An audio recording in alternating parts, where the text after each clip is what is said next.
美國持有37萬億嘅美債，嘅美國嘅國債爭人錢啦，即係佢係爭人37萬億，咁佢要化債，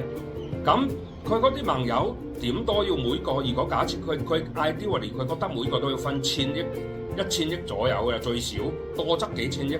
其實而家邊度有人減嘅錢啫？咁而家揸最多嘅就係日本仔11000億嘅國債，第二咧就中國啦，中國7000幾億嘅啦，第三英國7000幾億，加拿大嗰啲3000幾啊，法國3000啊，瑞士3000啊，台灣2900億啊，即係愛爾蘭3-4千億啊。咁你諗下呢啲國家，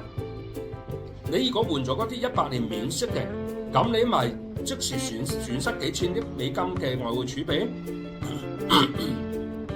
而呢啲國家咧，老實講，而家係冇人承受到嘅，冇人承受到。咁佢就會威脅，即係話，我唔軍事保護你，我唔咩嘢。我覺得呢個就係德國佬咧，咪喺呢個星期啊，定係上個星期就話不惜一切代價咧，要類似係要重振軍備嘅。我覺得成個歐洲一定會再軍事化嘅。咁因為我以期每個人揞幾千億保護費。咁我點解唔將呢幾千億谷埋成幾萬億，令到歐洲再工業化、再軍事化咧？